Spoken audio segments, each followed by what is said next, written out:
بسم الله الرحمن الرحيم. الحمد لله رب العالمين، والصلاة والسلام على رسول الله وعلى آله وصحبه أجمعين.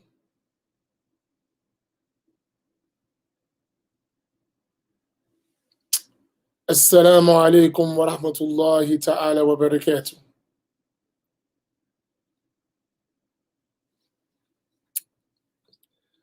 I wanted to have a discussion with everyone tonight. I was doing some reviews, so I had some free time, and I've been having a lot of discussions, and I wanted to engage you, inshallah. So this is your opportunity to, sit down and have a serious discussion for a little while. I don't have a lot of time to do it, but I was thinking about it. So I said, we share time together. We study every morning. We do Black Imams Round Table. We engage with each other, right? And I believe family, and that's how I look at all of those who follow us and who study with us and who benefit. I look at you as my family, So sometimes we have family discussions, family roundtable. We get to see how we think and how we feel, right? So I wanted to have a discussion about something that I come across a lot. And it is an argument, a debate, or a discussion. So I want to know from you, we can engage and we'll share. When you hear the term, I don't argue, I don't debate,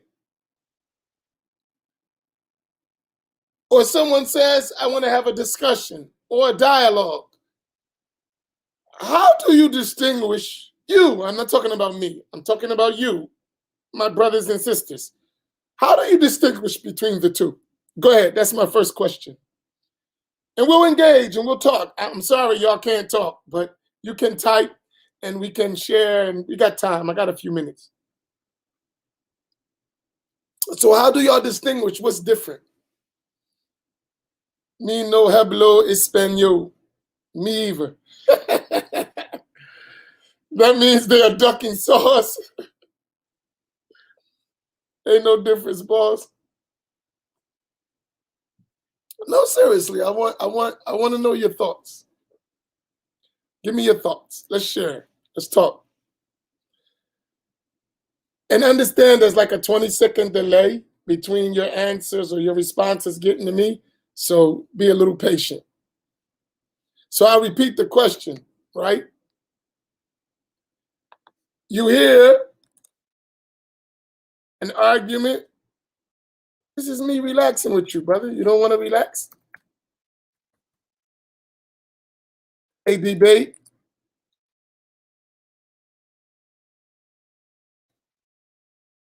Okay, go ahead. You said Muhammad Abdul Mubdi. You said it depends on their intention. Okay, come on, give some more.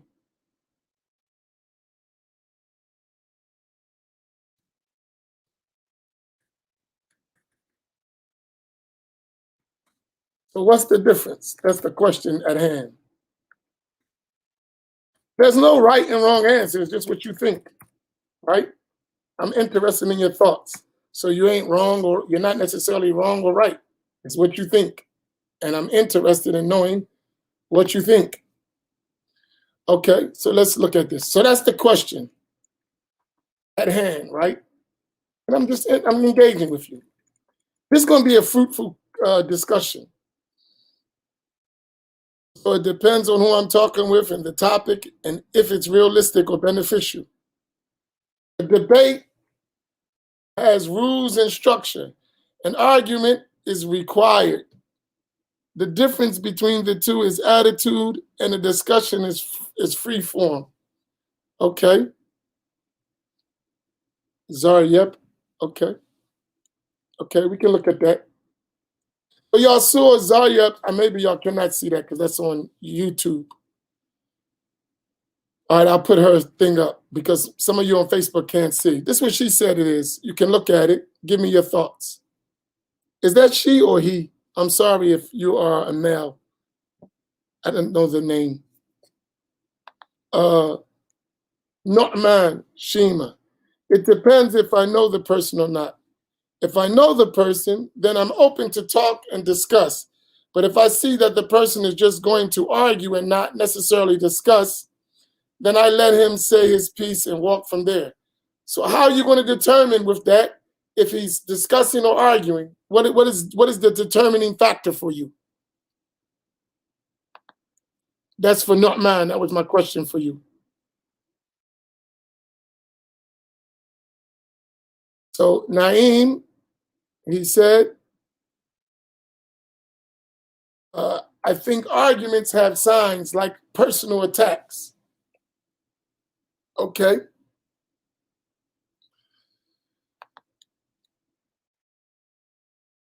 Straying from the subject matter.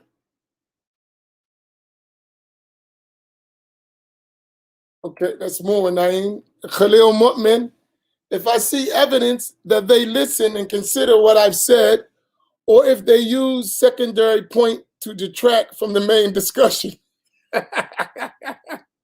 Okay. Allah. This is good. I'm getting what I wanted to hear from you. Argument does not mean something negative. The Prophet ﷺ, quote unquote, argued with the intentions of giving hidayah, guidance. Imam Fahim, if they say that they don't want to argue, that means they don't want to be shown up. If they don't want to debate, that means they aren't equipped. If they want to discuss, then they may be open for dialogue. And that's when you rush to. Okay. Argument is when there's dislike involved. Hey, Stanley, how are you coming along? Are you getting better? You feeling better? MashaAllah. Some people don't know how to communicate, period, and don't want to learn, and that's how it turns into an argument. It's all intention.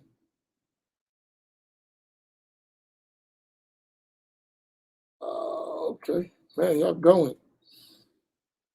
A discussion, I'm going to just go down as y'all can see y'all things coming up. A discussion or a debate is the intellectual conversation. An argument is both parties coming not to listen, but to just argue their point of view. Okay, I'm going to some questions with these. So I'm just, everyone seeing everyone, y'all go ahead and engage one another like y'all do when I'm talking. Y'all just go back at it. Continue. I'm going to follow you. Sister Mary, Assalamu alaikum. Sister Sisa, Assalamu alaikum. And the brothers, Assalamu alaikum. If you check the other person's energy level when in person, if online I keep my discussion positive until I sense the aggression, then I move on away from the conversation. Basically, if the dialogue gets intense, I will keep my composure in order to get my point across. If they are mean with it, I know it's an argument and they are not benefiting from my words at that point. Okay.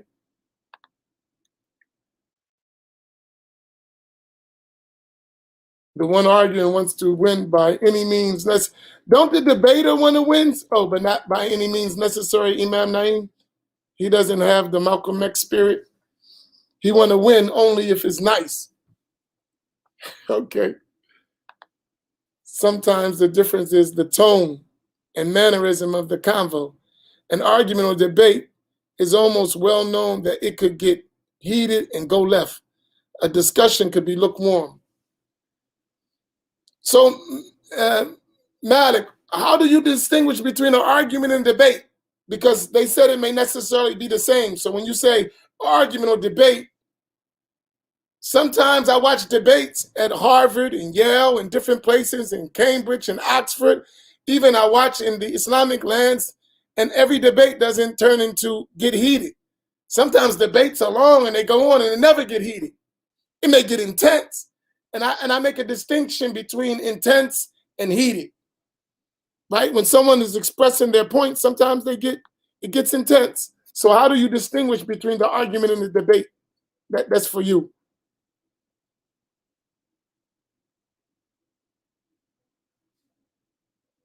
Are we drinking coffee or tea?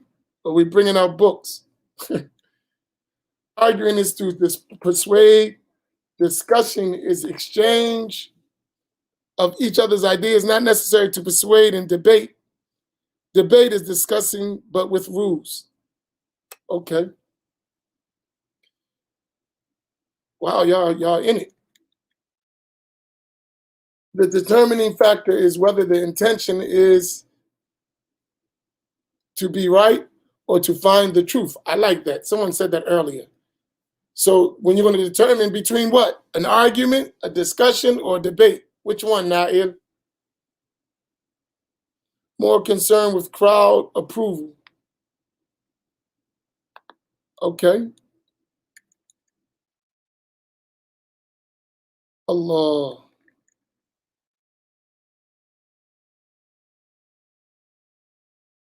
There's a lot going on here, so be patient. Y'all can read just like I'm reading. So inshallah, I'll go down. Because I have some questions, but I need to hear the discussion first. So for you, discussing would be something that's grounded in knowledge. And this person speaking is giving information versus argument, which is more expression of emotion. That's not mine.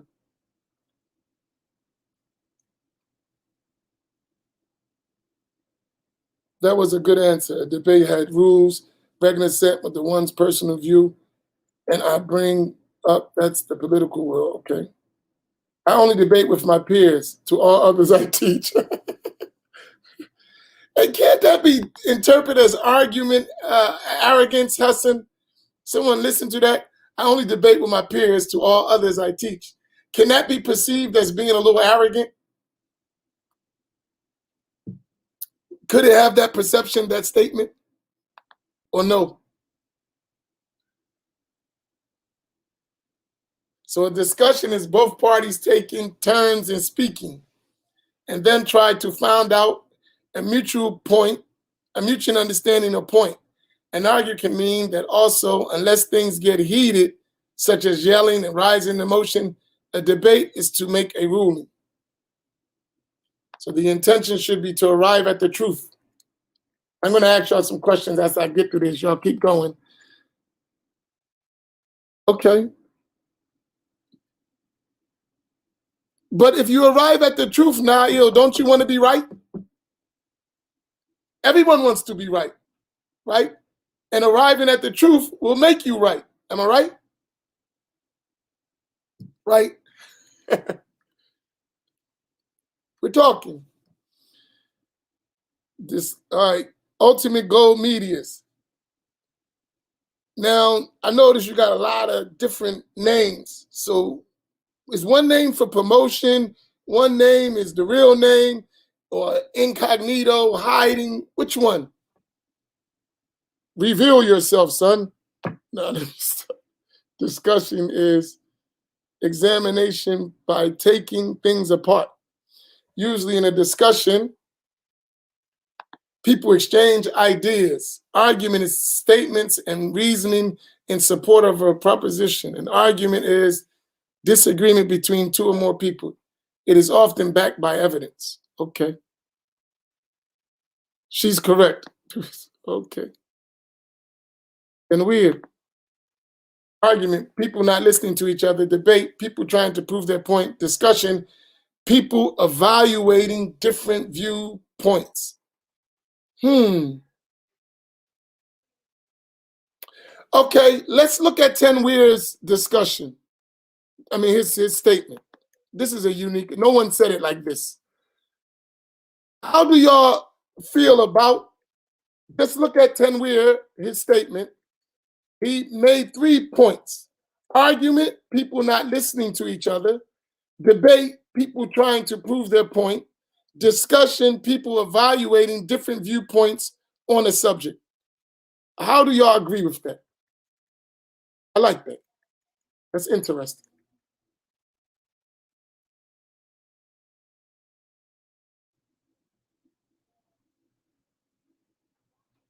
Okay.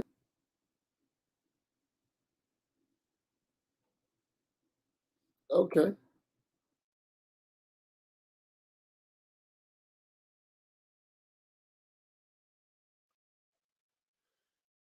Okay. I'm looking at these arguments before I get down because y'all keep talking, so I can't move on because I got to read. I want to read. Because I want to read your points. So on the round table, then, are we discussing, arguing, or debating? When you look at the Black Imams round table, to you,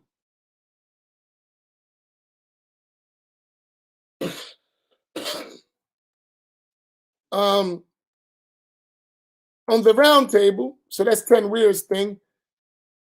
It can be perceived that way.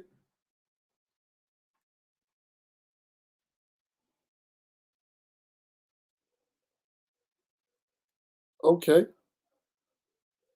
MashaAllah, this is deep. Interesting.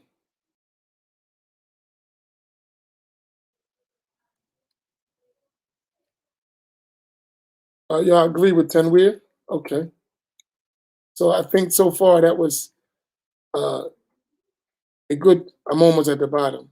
We're scrapping on the round table. No, you scrapping, Otis. So when y'all look at the round table, I'm gonna take 10 Weir's point. I got another one. Sister Crystal put one. I like that. It's similar to what 10 Weir said in a way. Arguments are emotionally driven. Debates are factually driven. And a discussion are for examining information. So when you see our discussions on the round table, what do you think we're doing? Are we arguing, discussing, or debating on the Black Imams round table? Stanley, you said discussing.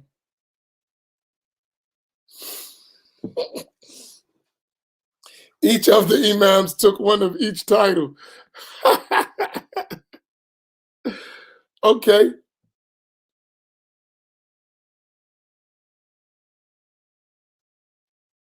Okay.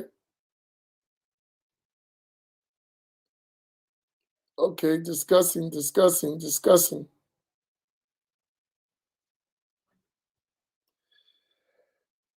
Abu Muwadda, this ain't time to promote your madhab, Ak. We having a family discussion. You know, there's a book by some Hanafis.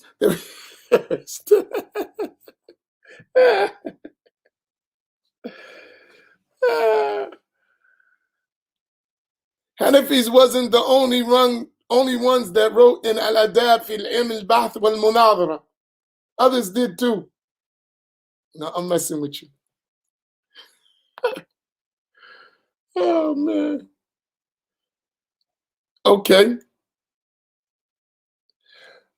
Now, I'm leading up to something. I guess y'all got me. Debating on the round table.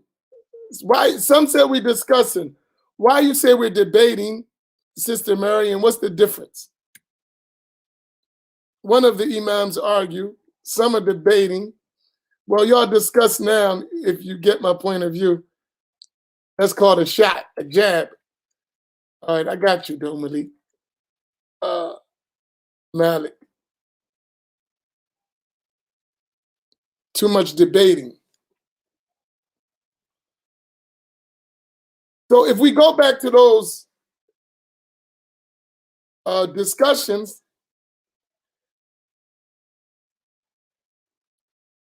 yeah, I know you're trying to make some money. I got it. Get your hustle on, bro. I understand. Because, let me move her out.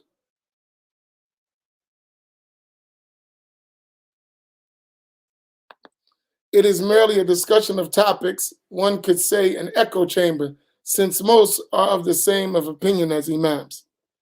So now we have a discussion going on, right? And let me get to more to my point. Because oftentimes we talk about different issues. So we're talking about Aqidah, and we're talking about the correct creed versus an invalid creed. And really, that was one of the major issues on the Black Imams roundtable. And you got the other Imams, they here so they can put their nickels and dimes in it if they like, because they got more than 2 cents. Uh, Imam Fahim and Imam Naim is there. But we awfully get accused when we raise issues that we're just arguing and debating, right? So when we talk about the issue of Aqidah, of Allah being clear of attributes of the creation and what is not being not befitting to attribute to Him, because that's primarily what we're aiming at. And it gets sometimes derailed as we're arguing. And I see people saying it's just an argument or a debate. What in that discussion makes you think we're arguing or we're debating or we're discussing? I need your input. Are we reaching our objective of clarifying the truth through our argument or debate or discussion, whoever looks at it whatever way?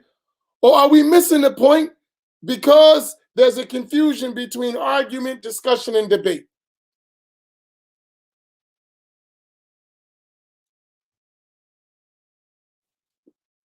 So you say debating, okay.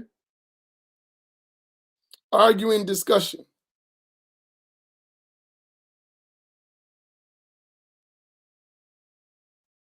Until somebody goes off.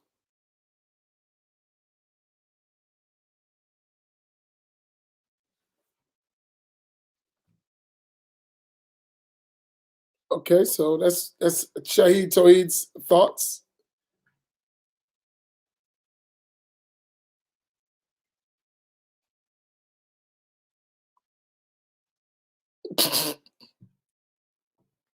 Fahim, you be tripping, man. Imam Fahim. So here's my thing.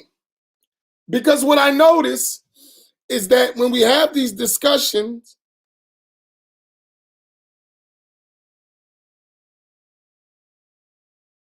it's respect between people.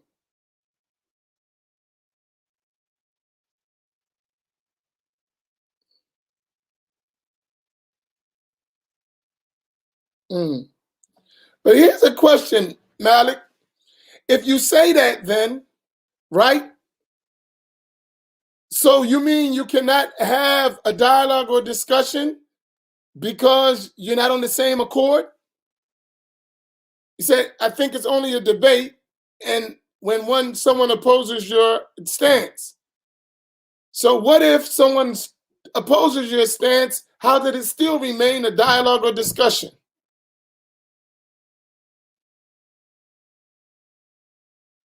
Right. That's my point, Hassan. We can have an opposing view and not necessarily argue. Can't we have a opposing view and discuss it and work it out to come to a conclusion?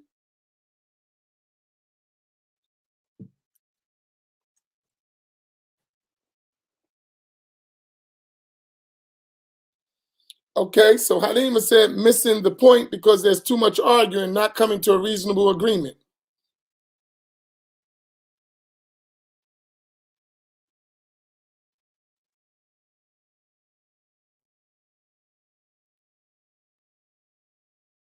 Okay. All right, Khalil Mu'minun. So it is when it gets personal, really, basically what you're saying, and loses decorum and people start attacking each other. Okay.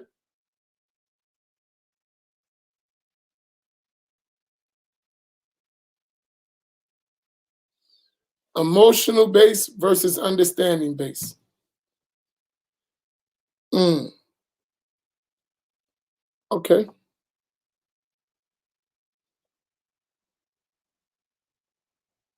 I'm benefiting from y'all. I'm getting y'all dialogue. So and your feedback and inshallah we'll sit down and we'll talk about it. This is just for me. I mean, you could benefit from it too, but I don't get the opportunity to hear you out. So this is my way to hear you. And I'm an open person. I don't like to, be transparent. We family. Let's talk.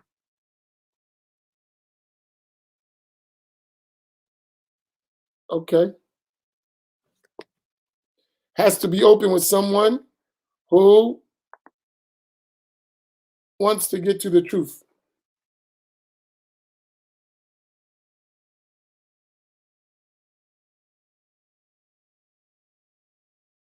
What about this? Because I'm listening to all of y'all, right?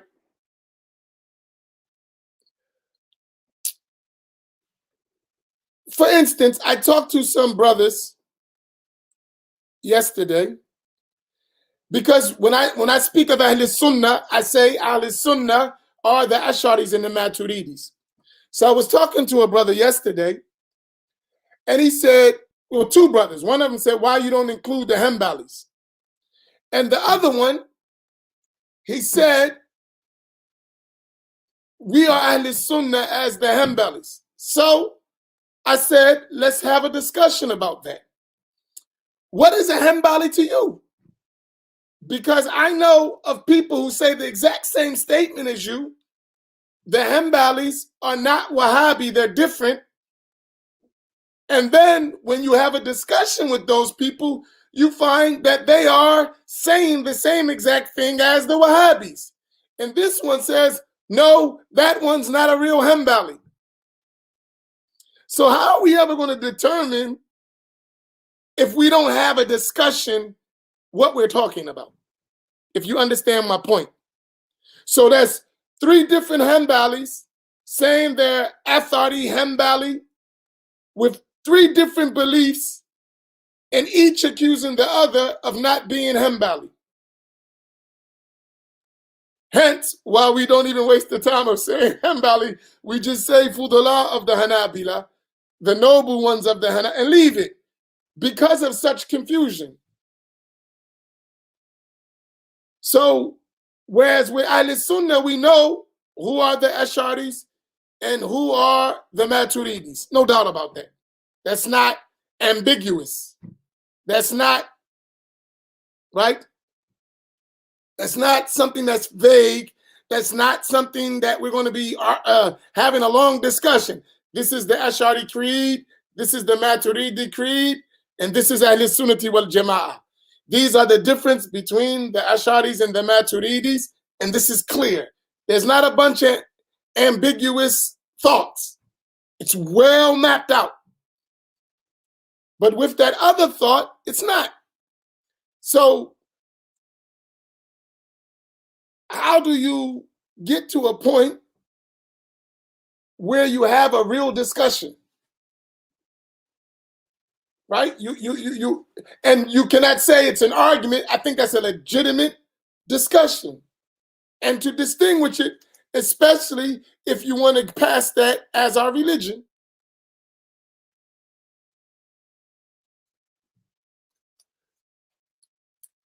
So now if we take about that subject particularly, we're talking about a discussion or a debate or an argument.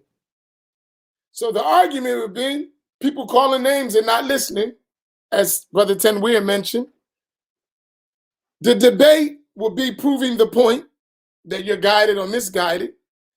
And the discussion will be listening to everything everyone says and evaluate it and arriving at a conclusion. Would y'all agree with that? What I just mentioned.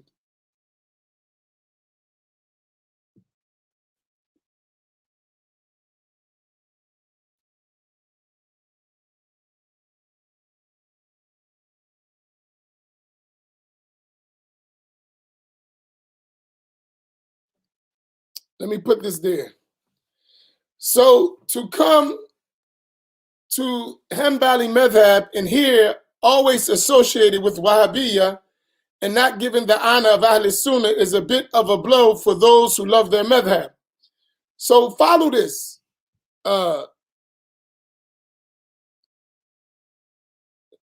Leo Dedi, is that a woman or a man? Because it got a woman face and I don't know if it's a man. This is Facebook and I don't know, so I don't want to mention, and I don't know how to pronounce your name properly. So if you're a sister, that's what it looks like. Or if you're a brother, say I'm a brother, right?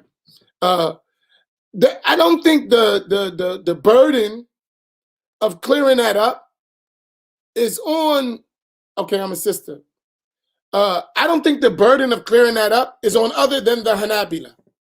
As I told the brother yesterday, that's a Hanbali problem. That is this book written by Ibn Jawzi, right?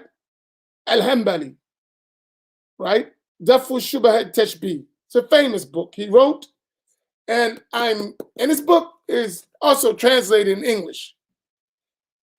In this book, he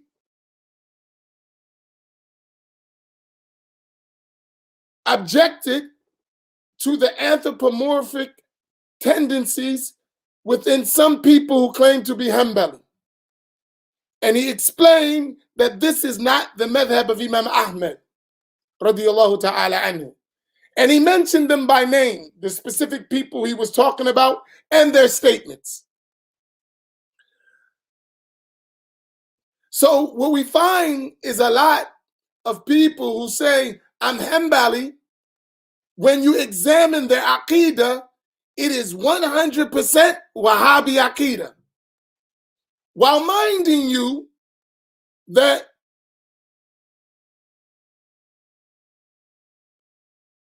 listen to my statement.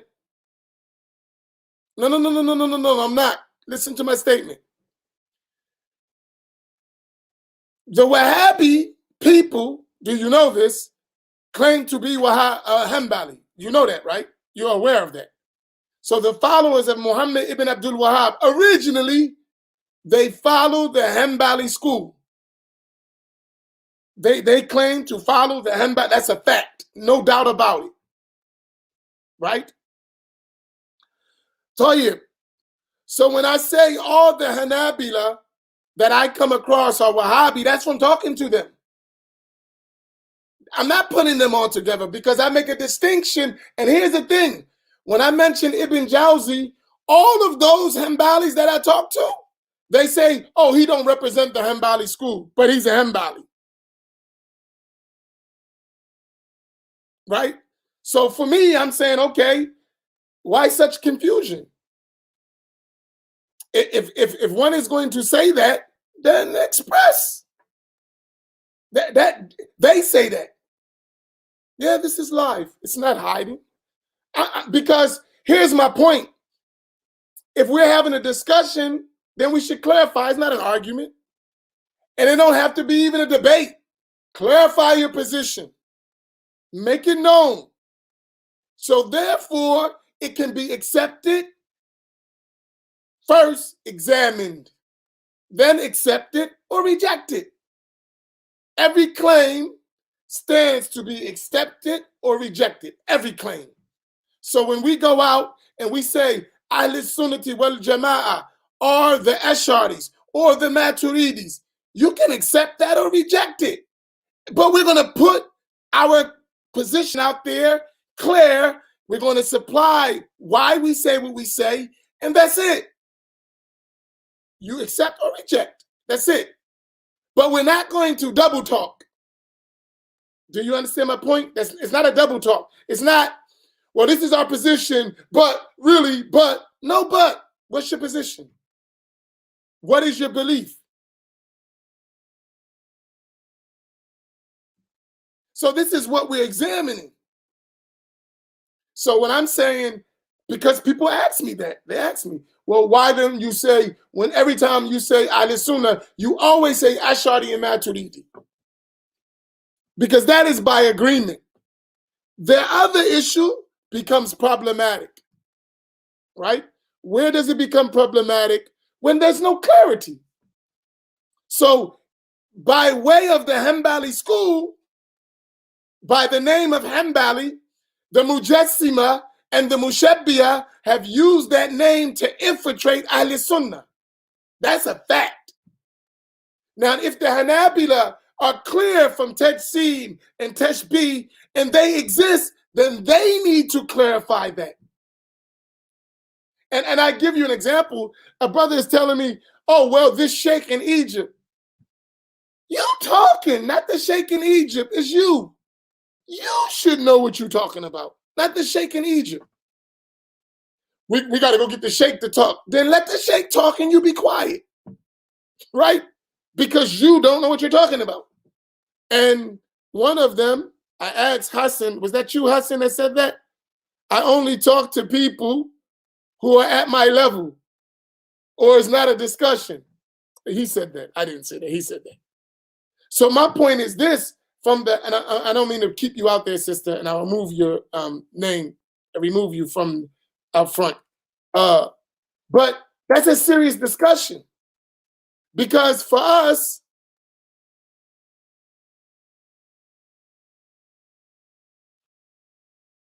all Ash'aris are in the same box. That's not the Ash'aris are the Ash'aris. And if someone deviates from the Ash'ari claim, that's clear. That's not ambiguous. That's not something that's ambiguous that we say, okay, maybe he's an Ash'ari, but no, this is the belief of the Ash'ari. If you don't believe it, he's mistaken. That's not something that's all the Ash'aris in one box. All the Ash'aris are in one box if they're really Ash'aris. And that can be defined, and that can be determined, and that can be measured. Right? Our madhab is well established without infiltration. It is with an unbroken chain back to Imam Abu Hassan al-Ash'ari. No doubt. No doubt. There's no way to start playing games. I'm Ash'ari, but I got some strange belief that none of the Ash'aris believe. There were too many Ash'aris. The majority of the nation of Muhammad sallallahu alaihi wasallam, from the time of Imam Abu Hassan al-Ash'ari to today, were Ash'aris. Too many great scholars were Ash'aris who wrote books, who wrote commentaries. There's no way for you to escape that. But the Hanbali madhab hasn't reached us that way. Hasn't reached us this way. In Aqidah, in fiqh, it has. In their belief, absolutely not.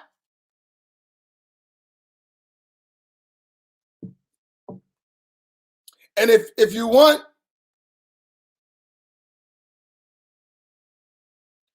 all you got to do is examine the books. And I'm right here, I'm doing research on this project myself right this moment. That's what I was doing when I took this break. These are main books of so-called Hanbali Athari Aqidah. And this is Ibn Jawzi's book, Abu Bakr al-Khalal, his book on Aqidah from Imam Ahmed ibn Hanbal. This is Abu Fadl al-Tamimi, the creed of Imam Ahmed. This is a collection of all the small books on the Aqidah of Imam Ahmed. According to them, they published it, not me, right? This is Ayn wal Athar by Abdul Baqi al-Dimashqi al-Hanbali, right? Lawami al-Anwar and commentary as-Safarini al-Hanbali. And these books and all represent, from talking to those Hanbalis, what their belief was.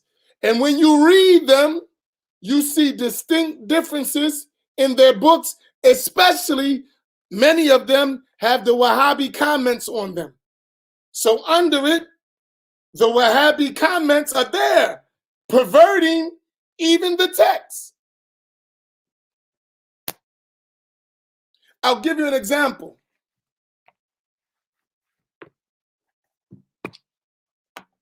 I'll give you an example. In this book, Al-Ayn wal-Athar, right?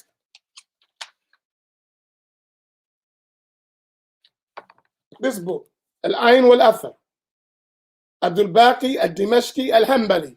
He lived in the 11th century, right? He writes in this book,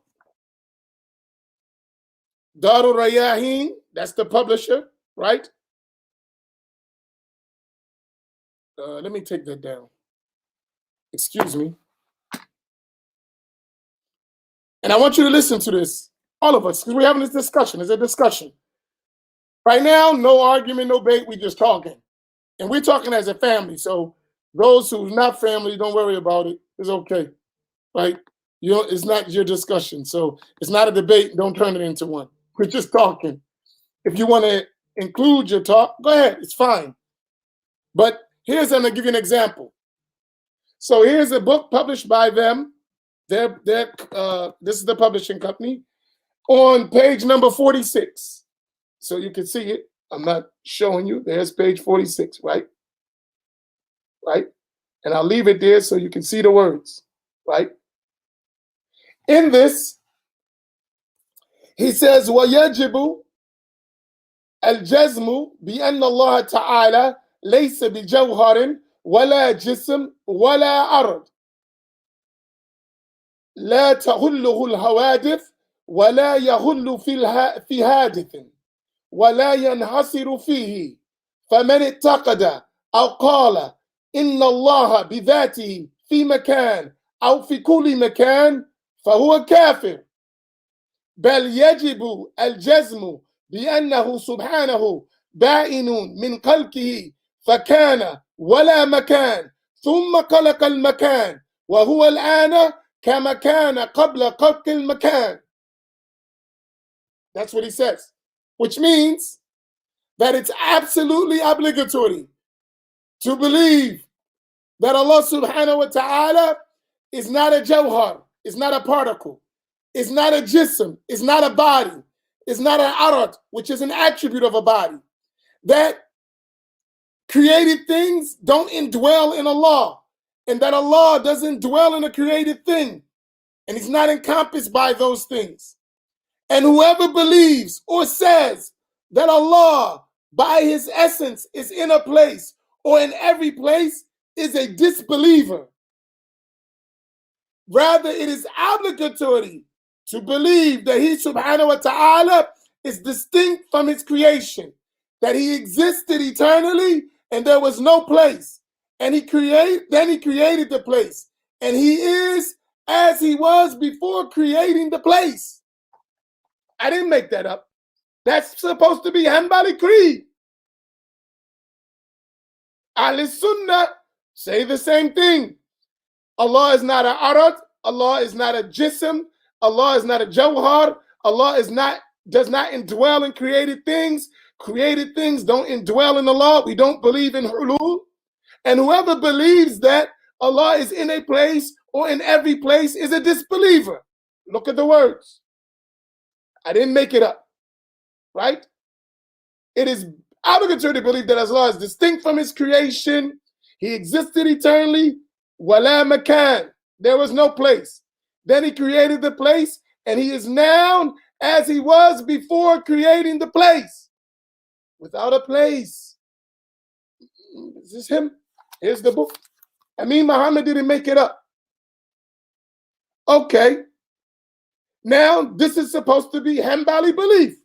Now, let me go to another book that was published. It has that book in it.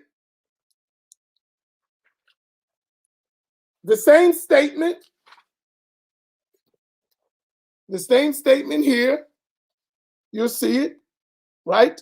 Same exact statement. Turn the page, because it's on the second page too. But let's stop here, for instance. So there's the first one, right?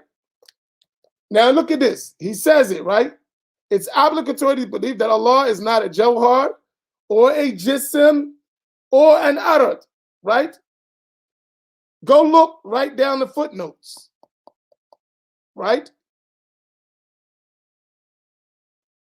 Where he says, the footnote there is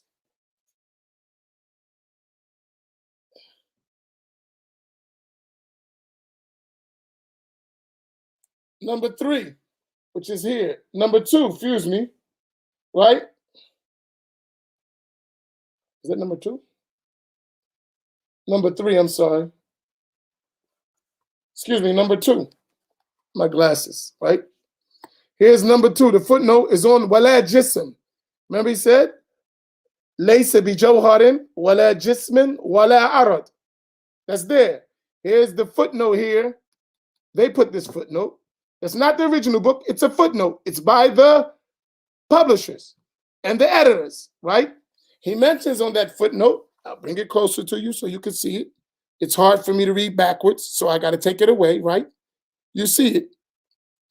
He says, the Alama Abdul Rahman ibn Qasim, he says, call it Shaykh al-Islam. You know, they say Shaykh al-Islam, they mean Ibn Taymiyyah. That's what they mean by that. It said about him that he said, Laftul Jism wal Jawhara wal Jawhar wal Arad fi Asma'illahi Ta'ala wa Sifatihi Bidatun. Right? He said it's an innovation. So you just called, right, the Hanbali scholar who said that Allah is not Jism is what? He said it's bid'ah. What do you want me to do? Now, do I accept the Hanbali scholar or do I accept those Wahhabi innovators quoting Ibn Taymiyyah? Which is the position of the Hanbali school? Does Allah exist without a place? Is Allah not a body? Which one? That is Hanbali madhab. That's the same author book, one without their tahqiq, without their editing, one with the Wahhabis editing. Which one do I accept? That's a question. That's not an argument.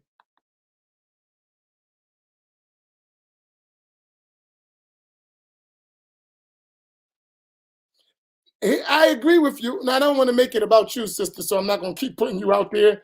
But these are legitimate questions, right? Right? These are legitimate questions, right? That deserve legitimate answers, right? It's a legitimate question. We're intelligent. Why is it a legitimate question? Because if I go on, and that's why I have all of these books, and I'm going to show you, and I got more. I got to bring them out. I'm going to show you all these contradictions in their books in the Arabic language, right? It's not my stuff. This entire book, Sheikh Samir read it and wrote notes and told me about it. What was in this book? And this is what they say is the Aqidah. I know my thing is messed up. This is Safarini al-Hanbali. And he says the same thing in here, that Allah is not a body, that Allah is not an arad, that Allah is not a jawhar. I think I highlighted it.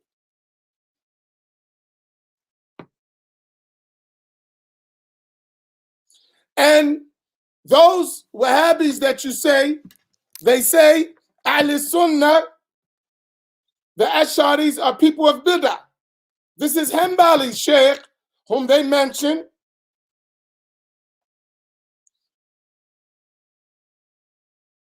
He says it. Here's right here. Look. This is Safarini, his book, Lawamiul Anwar. Look at his statement right here. He said, Arabiya, right? Ahl Sunnah, and remember, I'm reading backwards with no glasses, so this is going to be difficult for me, right? He said, Ahl Sunnah wal Jama'ah, Thalath Firaq, right? He mentions Al-Athariya, right?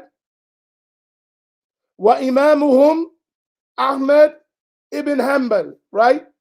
Radiallahu anhu. Al-Ashariya wa imamahum Abu al-Hasan al-Ashari, rahimahullah. Wal-Maturidiyya wa imamahum Abu Mansur al-Maturidi. He says that's Ahl Sunnah. They say Asharis and Maturidis are people of Bid'ah. He says Al-Athariya. He said, وَأَمَّا فِرَقَ الضَّلَالِ, other than the groups of deviation, فَكَثِيرَةٌ جِدًّا, there are a whole bunch of them. Who's who? Do we believe this? Or do we believe the other ones that say the Ash'aris are people of Bid'ah? Who are the real Hanbalis?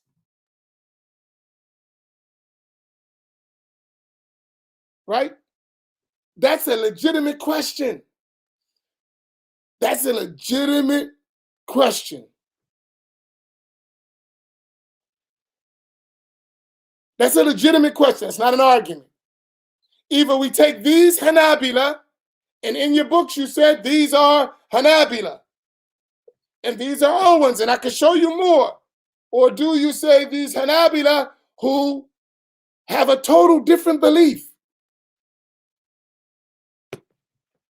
Hey, that's not an argument. That's not a discussion to argue about. That's a discussion that needs clarification and direct answers without beating around the bush. Right? There was a time when you could just hide everything from us. I told y'all them days are over. Them days are over when you can just tell us anything. Nope. We got your books. We ready. We're listening. Right? And there are major contradictions in your own doctrine. So do you want us to count you as Ahl Sunnah with all this confusion? How? Does that mean all Hanabila? No, some of them we agree with their ideas, no doubt. But then those ones you say they are people of bid'ah. We agree. And that's the belief of Ahl Sunnah. But then you have those who say that's not Ahl Sunnah. Come on. Let's have clarity. Right? Let's have clarity. It's not an argument. And it's public. So it don't got to refute me. Refute your own scholars with your own books. I'm not the one. I'm just pointing what you wrote. I didn't make it up. It's in your books. I show them to you.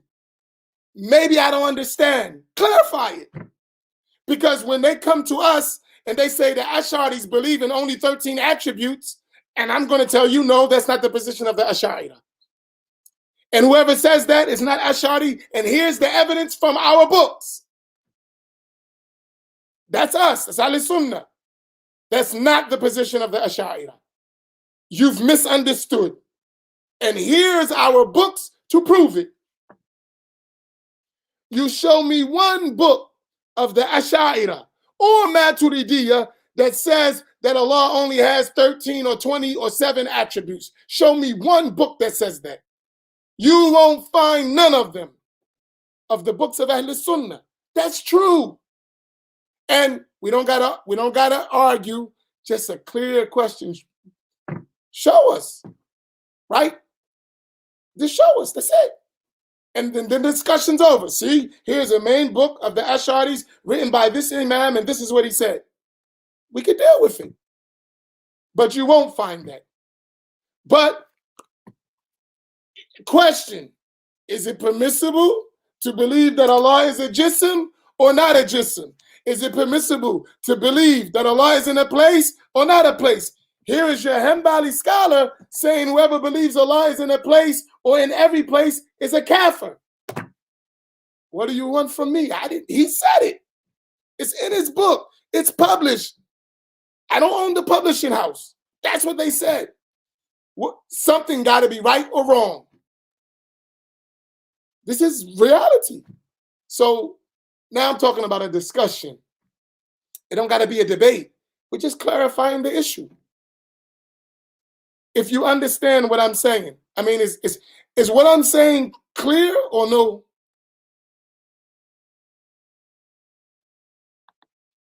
Is it clear I'm talking about? So that I'm just addressing, and I ain't finished. I'm sitting here actually writing from all these resources what they said.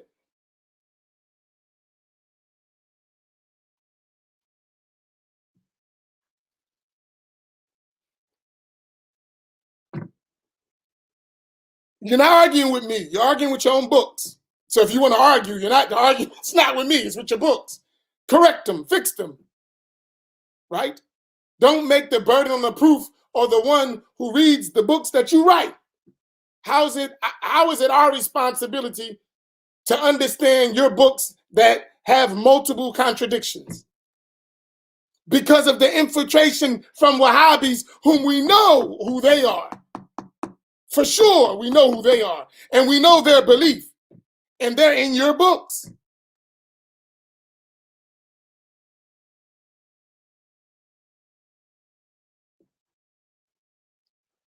I have the answer for that. Why? Because the anthropomorphists, the mushabbiha, in the early days were basically confined, for the majority of them, to the Hanbali school in fiqh. They were Hanbalis in fiqh, and they ascribed their false beliefs to Imam Ahmed. And that's what Ibn Jawzi, if you ever read this book, and it's translated into English, and I know some of you may not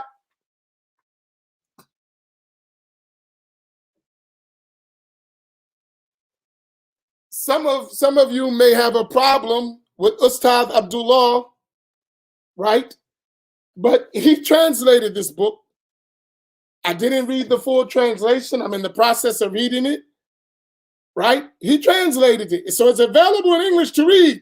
And he's specifically talking about Ibn Jawzi, the Hanbali school, nobody else. And he mentions where they have soiled the madhab. I'm talking about just research, right? That's the reality. So what I'm saying is, just clarify the issue.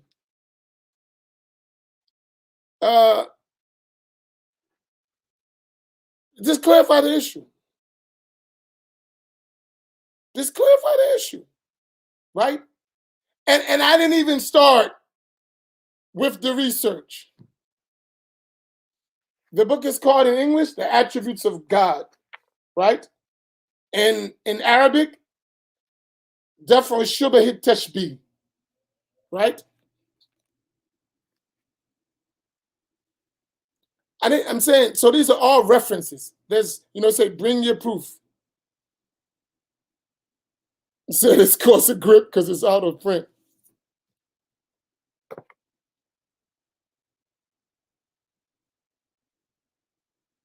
Why do the Wahhabis always try to sing out Imam Ahmad? I told you that. Yeah, that was the answer. Because the Mushabbiha were in his madhab. That's what, in this book, if you get it, or you can read Arabic, and I always like to have both Arabic and English so I can check, right?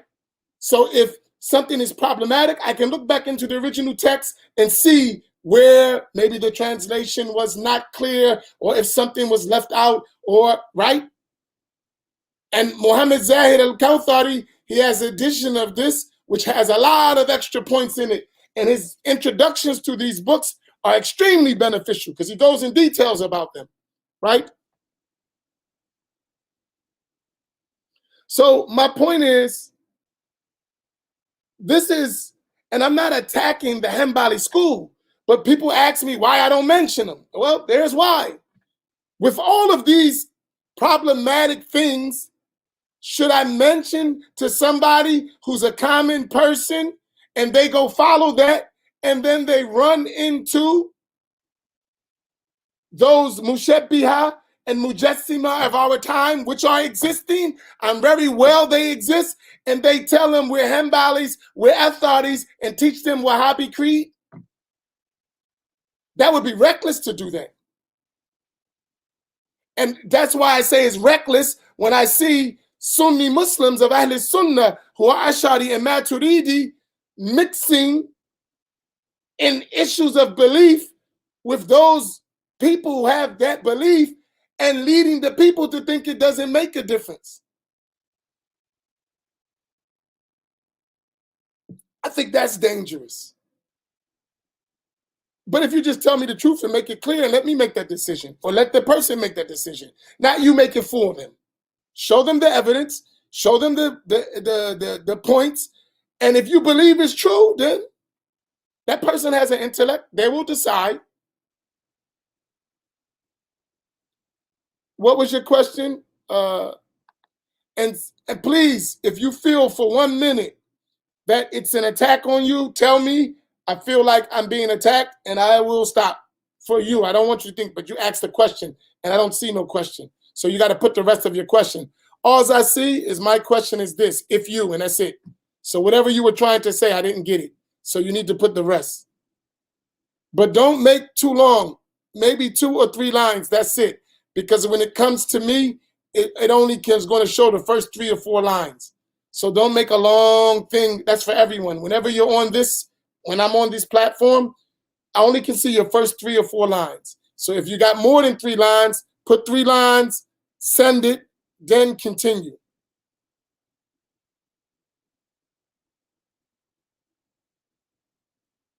You can, okay, you can type your question again. It's fine. I mean, we're talking, right? We're just talking. And it's not directed to you as an individual. We're just talking about the idea. So it's never personal. And keep that in mind, because I'm gonna give you something about myself so you understand, which makes me like I am. Right? So you know my background. So you understand why I'm the way I am. I was always, as a kid, I was seriously on black time. Seriously. From a little boy, 10, 8, 9 years old, I was on black time. Right? I was hardcore on black time. I lived in the area, just to give you so you understand my passion, the way I am. I lived in my city in a project that was at the end of the black neighborhood and the beginning of the white neighborhood. In other words, I was on the racial divide. We had to go to school with white people, and we had to fight regularly. And we couldn't go where the blacks were at because we were on the border of the racial divide when I came up, right?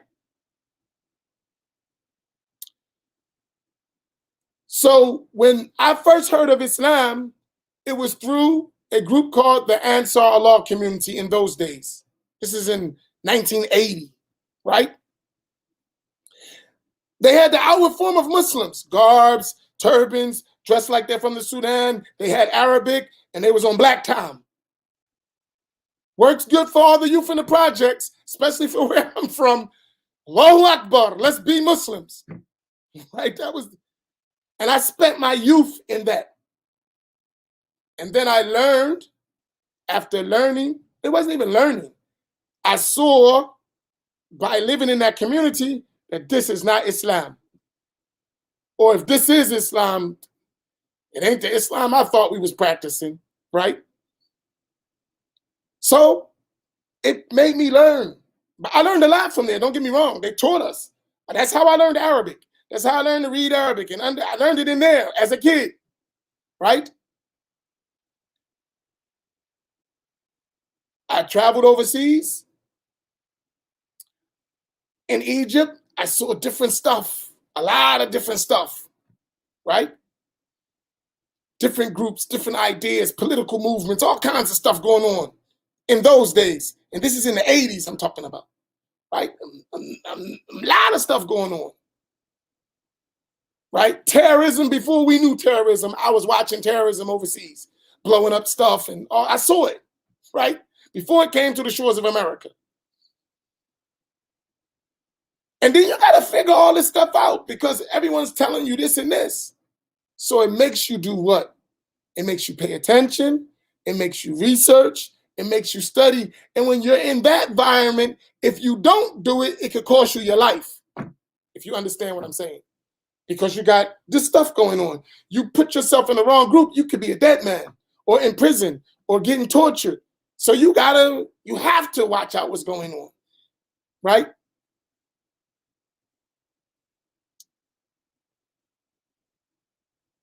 From learning all this stuff, at the same time, black folks, African Americans, I'm speaking about what I know. We're getting all these different doctrines. When we were coming up, there wasn't no such thing as Salafis, Wahhabis.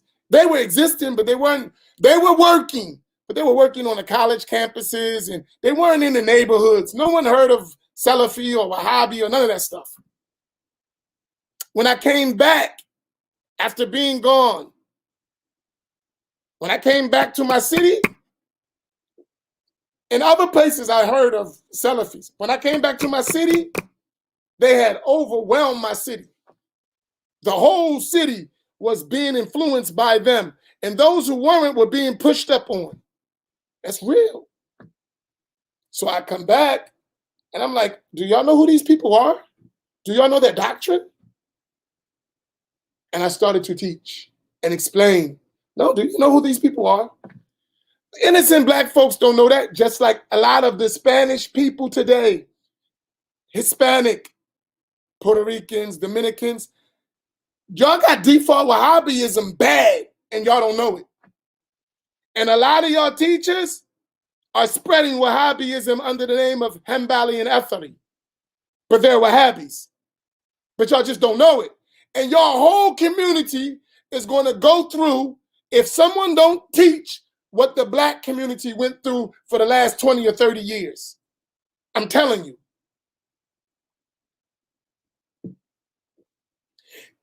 The Spanish community is getting ready to go through what the black community went through for the last 20 or 30 years if somebody don't teach.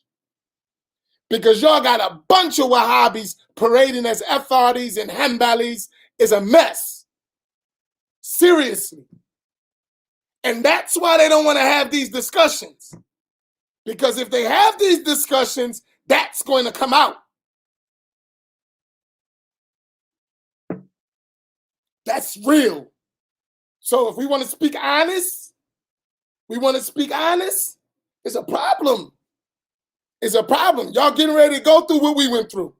And all you got to do is go talk to black people in the inner city for the last 20, maybe 30 years and see what they've been through and see where they're at.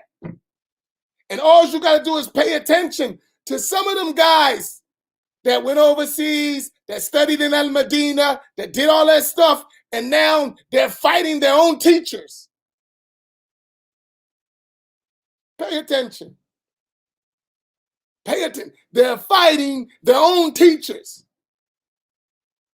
And their teachers consider them innovators, deviants, and now, because they got kicked off the minhaj, they're making their own minhaj with the same ideas, spreading that stuff in our community. I'm not with that no more, but I got the same belief and the same practices. The only difference is they kicked me out. That's the only difference. Nothing has changed. But some of us, because we're naive, because we're lazy, we don't want to study, we'll say, oh no, he changed. He ain't changed. Ask him his belief. Ask him what he's teaching.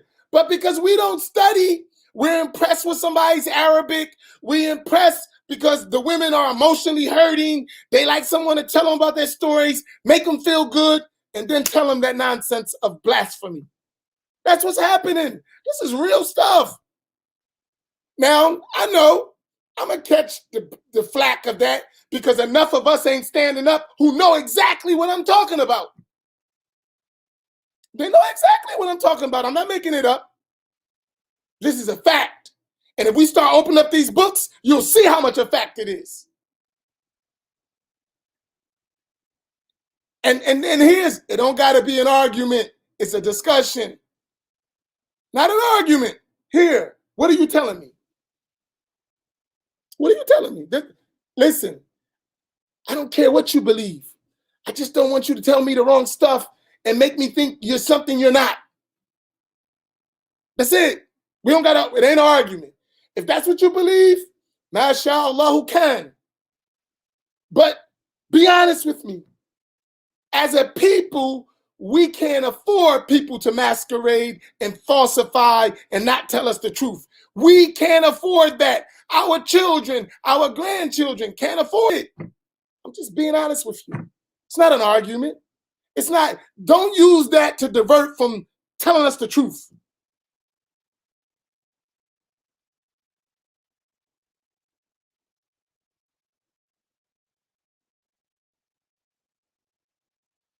And here's my point.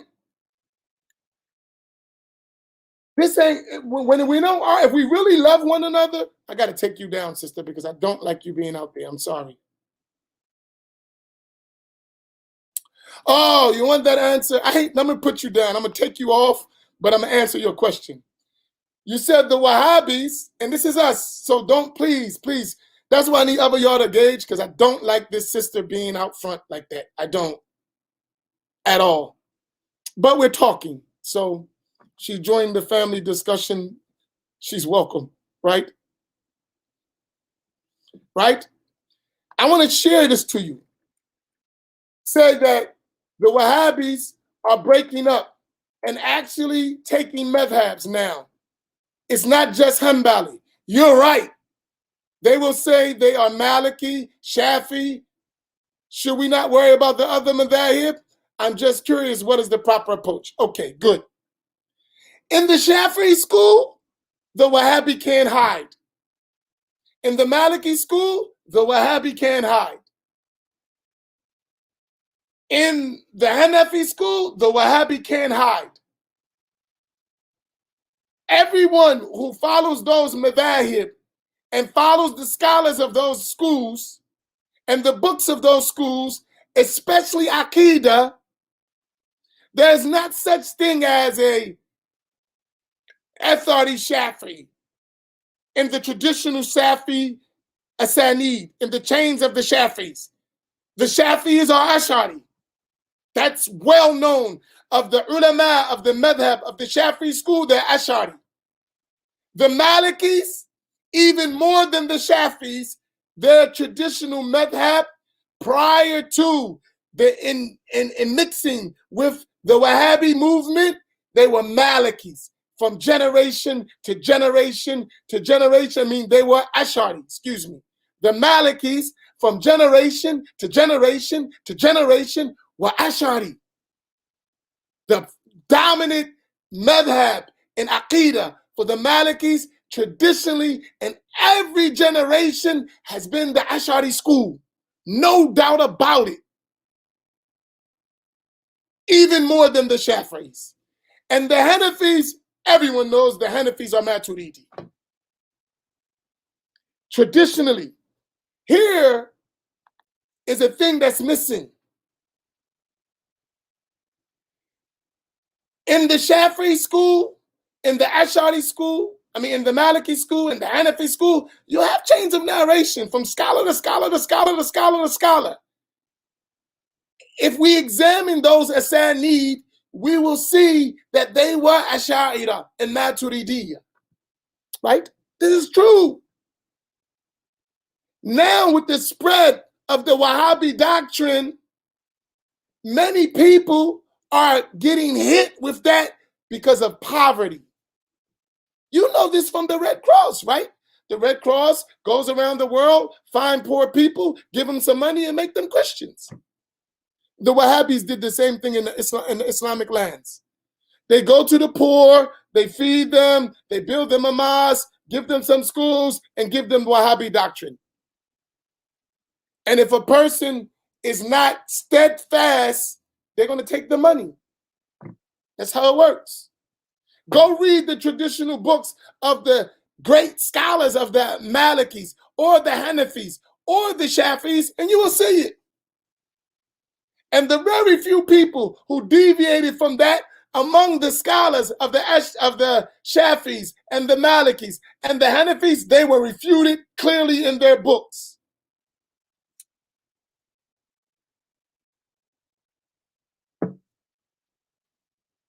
Now, I want to ask, you got Hanafis, you got Malikis in here, and you got Shafis. I'm a Shafi, and I'll tell you that hands down the Shafis were Ash'ari. And those deviants who were Mushabbiha among them are clearly known, who deviated from the Shafi. That's fiqh. In Aqidah, we're Ash'ari. There's not such things as Shafi Aqidah. We're Ash'ari in Aqidah, right? Malikis are Ash'ari in Aqidah. And those Malikis who have become Athari with a tinge of Wahhabism, that's not representative of the school of the Malikis. The Malikis were Ash'ari. And the Hanafis, definitely everyone knows they are Maturidi. But have there been deviants in each madhab? Yes, but that never affected the madhab or the creed of the people of that madhab. This is reality. And I'm not saying if we're wrong, then all you got to do is point it out. But we have a sanid. We have chains of transmission. That's when it's going to be very hard to convince someone who knows. They're available.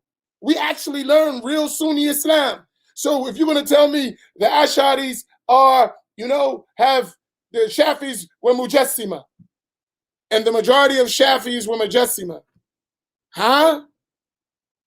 Read the noble scholars of the Shafis. We have books of biographies and about stories about the ulama from every generation. What are you talking about? They've always been Ahl Sunnah. There's something, and you got Malikis. Malikis, do we have a difference of opinion in that? And I have the books of the Maliki scholars and their biographies, and it's available. That's not a difference of opinion. And the same thing with the Hanafis. The problem has always been those Mujassima and Mushabbiyah who have attributed themselves and took over the Hanbali school. That's reality. And if we want to go through the books of the scholars in each madhab, I showed you that Hanbali statement. I'll show you that same statement that we found here, right here. In this book, that statement that's right there, that Allah exists without a place, right? Right there, right? And Allah exists without a place. This is Hanbali book. I'll show you this in the Shafi'i books. I'll show you this in the Maliki books. I'll show you this in the Hanafi books. The main books of Aqidah that are studied by the Hanbalis, by the Malikis, by the Shafis, and by the Hanafis. And you will see that exact same statement that's in this Hanbali book. And the only way you're going to start finding a difference of opinion is in those other madhabs.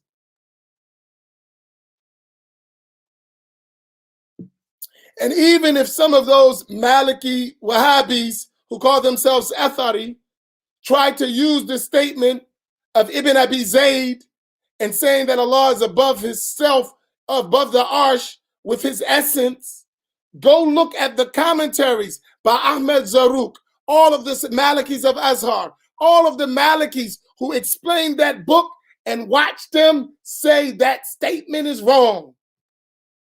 So somebody said, Ibn Abi Zayd said, go look at all the commentaries of the major scholars of the Maliki school and who commentated on the Risala of Ibn Abi Zayd and see what they say.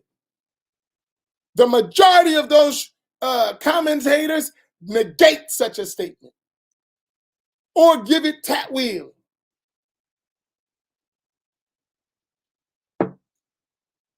We're being real. We're being real. And this has nothing to do. And I pray to Allah that through our work, some of us who know better, who are more knowledgeable, who are more read, who have better access than us, stop being silent and start publicly teaching so we can change the state for our people.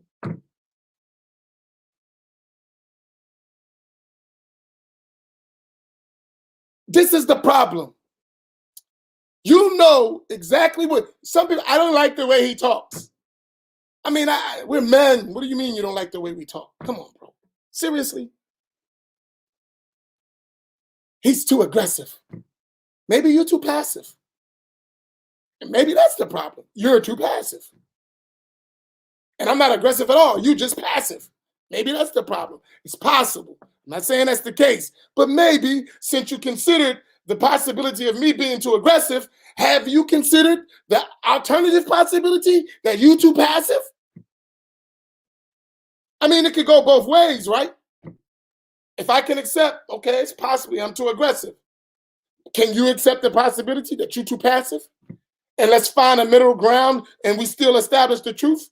Okay, Imam Amin, you take it down some notches. Okay, you bring it up some notches. That's a good bargain, right? I don't have a problem with that. Because if you stop being so passive, I don't even have to talk. You can do all the talking. I can shut up. But if you're going to continue to be passive like that, I must talk.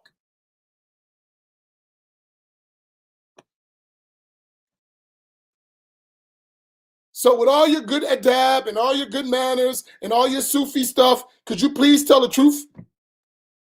Could you please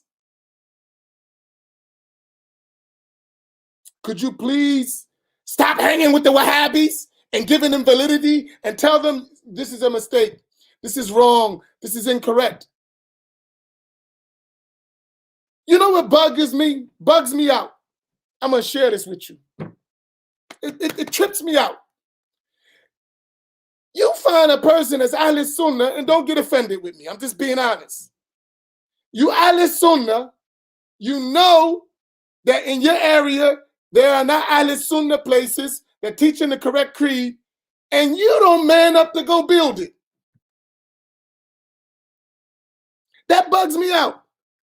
You settle and go to a place where there's obvious teaching things that you know are wrong instead of building your own.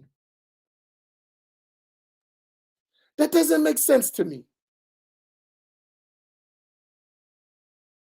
It doesn't make sense. And then in order to justify your passivity, is that a word? Yeah, right? Naeem, vocabulary check. Is that a word? Right? You want to justify being passive. You say, I don't want to argue. I don't want to debate. Don't debate, don't argue. Tell them the truth as you know it.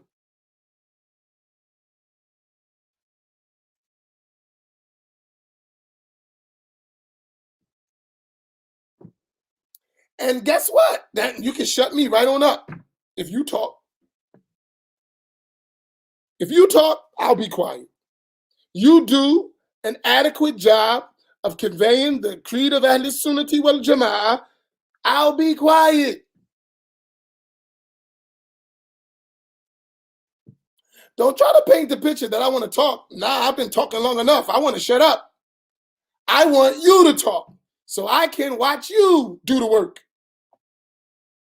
I want you to explain in your best way, however you got to do it. But I don't want you to remain silent. It's real. You studied in Azhar. It's the creed of Azhar. That's the creed of Azhar. Stop.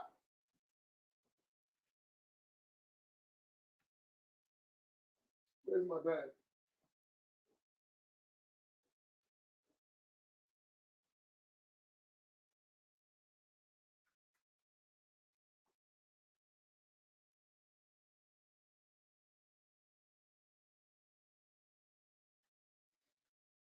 Where's my bag? I can't find my bag. Huh?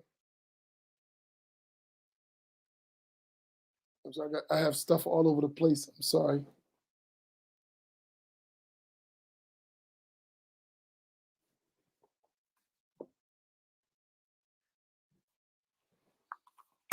It's the creed of Azhar. Sheikh al-Azhar. Sheikh Ahmed Tayyib. Right? Ahl Sunnati wal Jama'ah.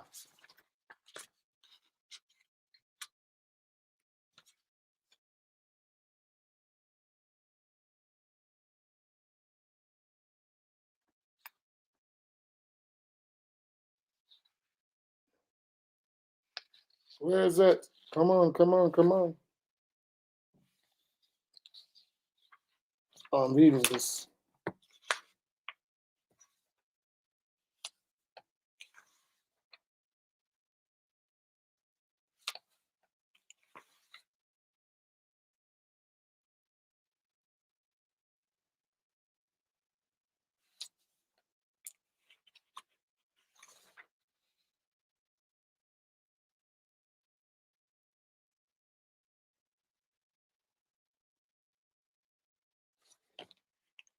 There's he puts. Right here. You see that?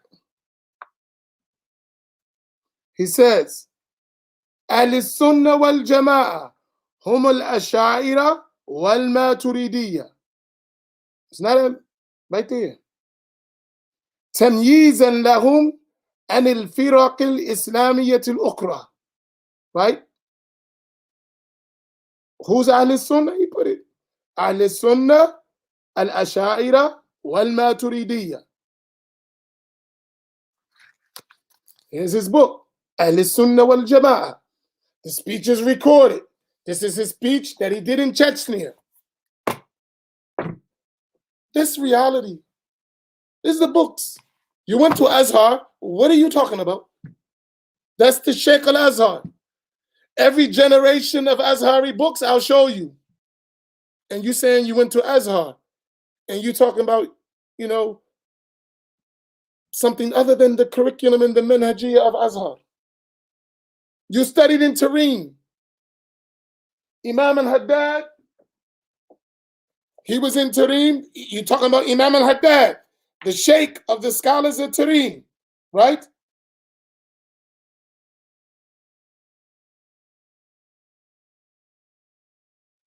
He said, here, there you go right there.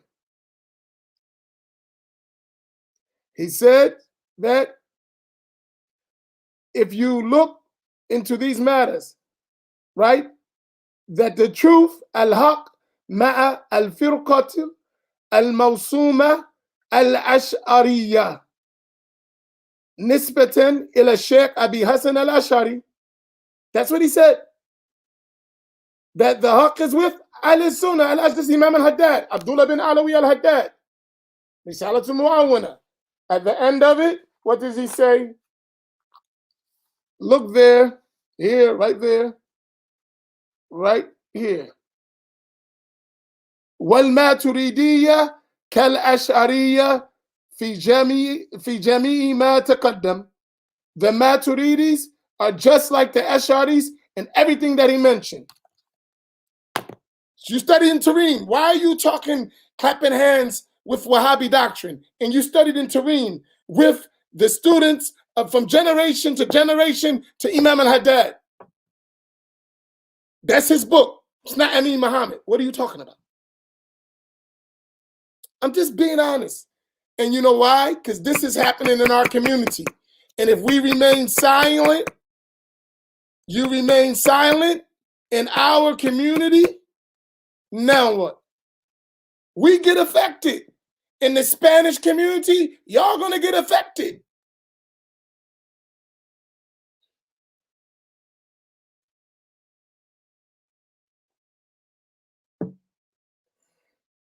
That's real. So here's my point. Any of them to say, listen, it's not an argument. Let's just clarify the point. We're not hesitating. And then let our people decide what is the truth. They're intelligent. They can figure it out. And if we are mistaken, then we're mistaken. Let's correct it and move on so our people can have the correct Islam and start to work on our real problems besides belief. Because we got a lot of other problems besides our belief. But if we don't get the belief right, even if we solved all our problems, we're going to have problems in the hereafter. So it don't make a difference.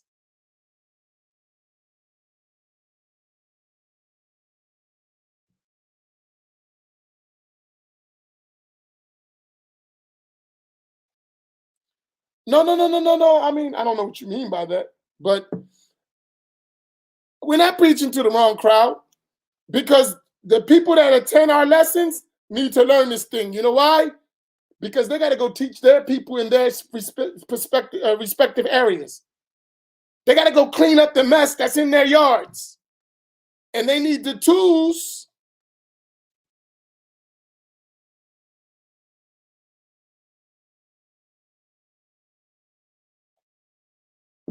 we are talking to those who don't know. I mean, the Hanabila, I tried to talk to those guys. They don't want to talk. They want to talk about me, not to me. Those who say we want to work together, they're not interested in talking. They're interested in talking against what we're talking about, not talking to us. Because if they talk to us, they know the conversation. This is how the conversation gonna go. And then when they whip out their Wahhabi books, everyone's gonna see what's happening. Right? Because you see, I don't got no problem. These are where we got it from. When they start whipping out their books, it's gonna be a whole nother story.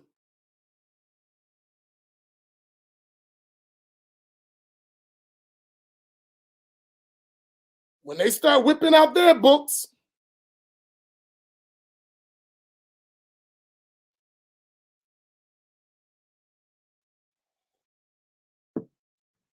Iqtisad fil I'tiqad is the book of Imam al-Ghazali. Imam al-Ghazali was an Ash'ari. Imam al-Ghazali believed that Allah exists without a place. Imam al-Ghazali believed that Allah is not a jism. I believe Imam Ghazali believed that Allah is not a jawhar or an arad. So that is the belief of. You don't need to look at no one else. The books of Azhar are well known for 1,000 years. You don't need no contemporary person to tell you that. Tell them, show me the books you studied in Azhar and Aqidah. That's it. We can read. We can understand. Show me the books you studied in Azhar and Aqidah.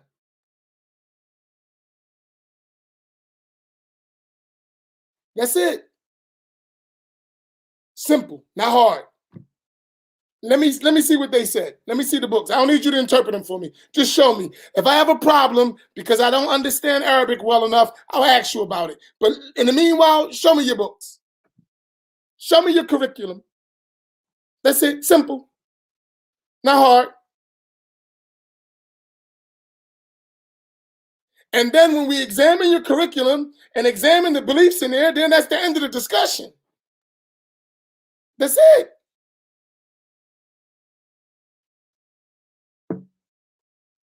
Okay. I'll go back to you, Gooding. You said not wasatiyah. So I'm going to ask you, Abu Isa, you ready? The other ones heard this. You said the Hanbali book. You looking, Abu Isa? This the book you talking about? Yes or no? Huh? Abu Isa? Answer the question, Habibi. I love this guy. It's my man. He's my man's in them. Abu Isa. Abu Isa, come on. Is this the book?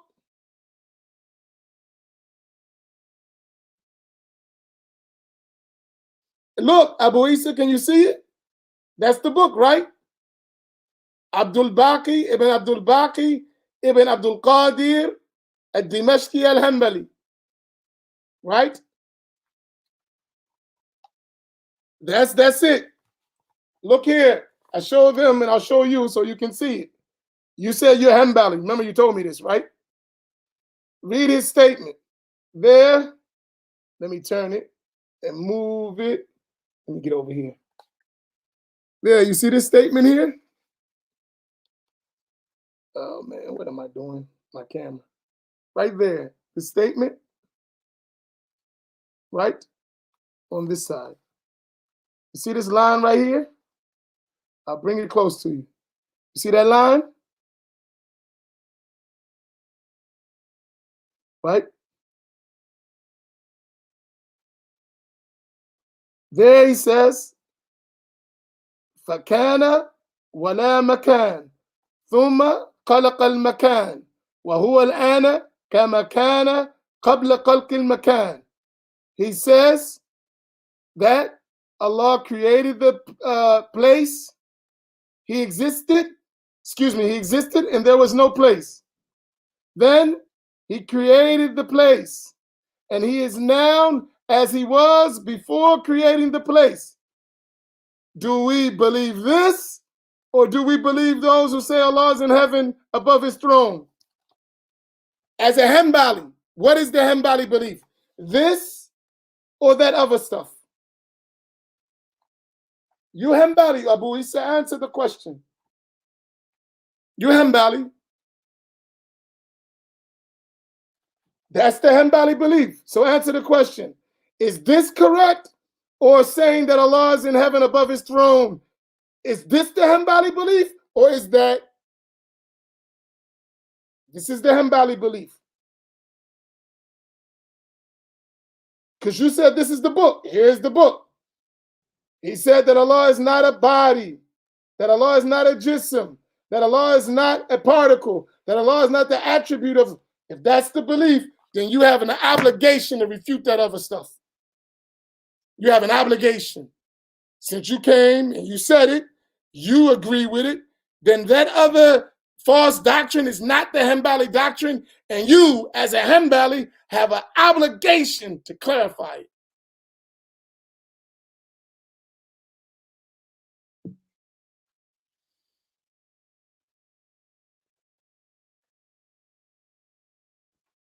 Hey, sister, you can look at your Hanbali brother Abu Isa. He agrees. That is the belief of Ahl Sunnah. That is the belief of the Ash'aris and the Maturidis. So do we believe that? Or do we believe Ibn Taymiyyah, who said opposite of that? Abu Isa, that's the next question. Do we take the creed of Ibn Taymiyyah as the Hanbali creed, who said opposite of that? Or do we take the creed of Ahl Sunnah, of this Hanbali scholar that you mentioned, Abu Isa Habibi?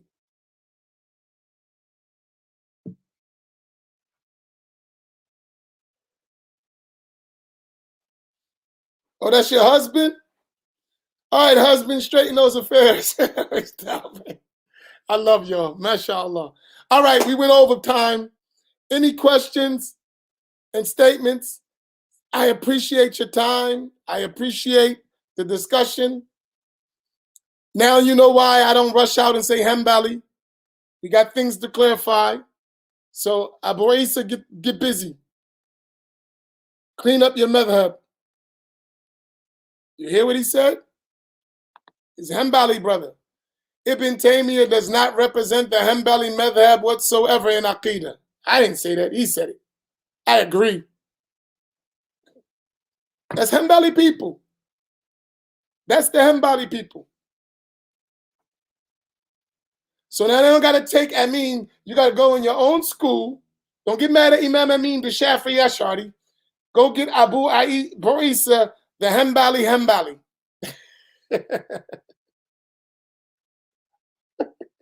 Now I'm messing with you, Aki.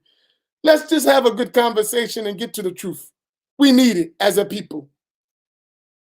And then there may be areas we can honestly disagree on that are open for disagreeing. But these things, there's no disagreeing on.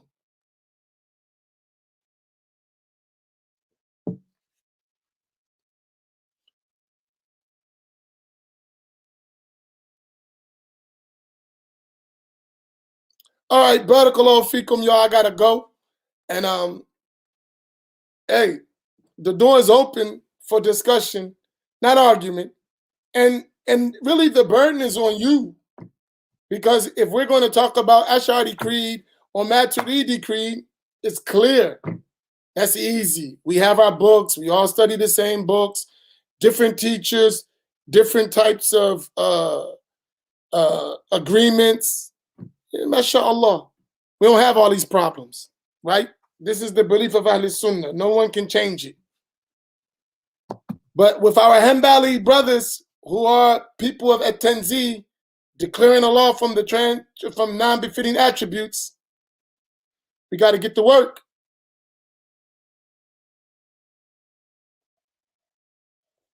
Muhammad Ali, I know nothing about Ishmael Dahlawi. I don't know anything about it. I'm not from the Indian subcontinent. I'm from America. So I don't even know who he is.